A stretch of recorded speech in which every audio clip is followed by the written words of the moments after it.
પવિત્ર યાત્રાધામ સાળંગપુર ખાતે ઉજવાઈ રહ્યો છે રંગોત્સવ।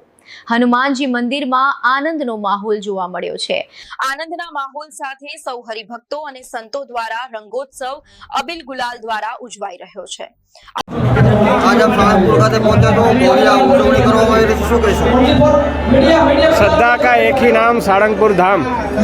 જે પ્રકારે અહીંયા સાળંગપુર ધામમાં પારંપરિક રીતે દર વર્ષે હોળી ધૂળેટીનો રંગોત્સવનો કાર્યક્રમ થતો હોય છે અને આ વખતે ભારતીય જનતા યુવા મોરચાની સમગ્ર ટીમ, મહામંત્રીઓ, નવનિયુક્ત ઉપપ્રમુખશ્રીઓ, મંત્રીશ્રીઓ સૌ મળી અને અહીંયા રંગોત્સવનો ભાગ બની અને સૌ ભગવા રંગે રંગાયા છે, ભક્તિના રંગે રંગાયા છે। જ્યારે માનનીય વડાપ્રધાન શ્રી ભજન ક્લબિંગની વાત કરે છે, અહીંયા સાક્ષાત અમારી નજરે અમે સૌ યુવાનોને ભજન ક્લબિંગથી થનગનતા જોઈ અને ખૂબ જ આનંદિત થઈ રહ્યા છે।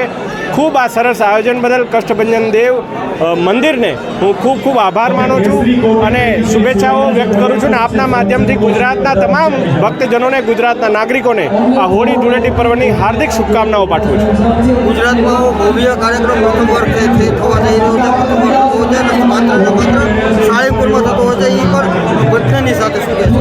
હું માનું છું કે આજનો યુવાન જ્યારે એમની પાસે ભટકવા માટે ઘણા રસ્તાઓ છે, ત્યારે આવા પ્રકારના રંગારંગ કાર્યક્રમો એ યુવાનોને ફરી એકવાર ધર્મના રસ્તે લાવવા માટે પ્રેરિત કરતા હોય છે। એટલે આ એક ખૂબ અનેરો પ્રયાસ છે। સ્વામી, આજે દાદાના દરબારમાં ધૂળેટીનો પર્વની ભવ્ય ઉજવણી થઈ, કેવી ઉજવણી, કેટલો ઉત્સાહ? જય સ્વામિનારાયણ, જય કષ્ટભંજન દેવ। આજે હનુમાનજી મહારાજને અદ્ભુત દિવ્ય શણગાર ધરાવ્યો અને દાદાને ખુદ ભક્તો રંગેથી રંગવા માટે આવ્યા અને હજારો ને લાખોની સંખ્યામાં ભક્તોએ આજે દાદાની સાથે હોળી ધૂળેટીનો પર્વ મનાવ્યો છે અને બધાએ ભક્તિના રંગે રંગાયા। આજે 51,000 કિલો રંગ તેમજ કેસુડાના ફૂલોના પાણીથી આજે હરિભક્તોને ભગવાનના મહાપ્રસાદીના જળથી રંગી અને આનંદ વિભૂષિત થયા છે।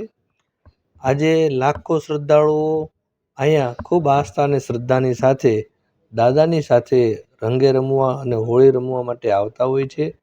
ત્યારે ભગવાન દરેકના જીવનની અંદર આવું શુભ અને રંગીન જીવન બનાવે અને હનુમાનજી મહારાજની સદૈવ કૃપા તમામ ભક્તોની ઉપર રહે એવી આજના દિવસે અમે પ્રાર્થના કરી છે।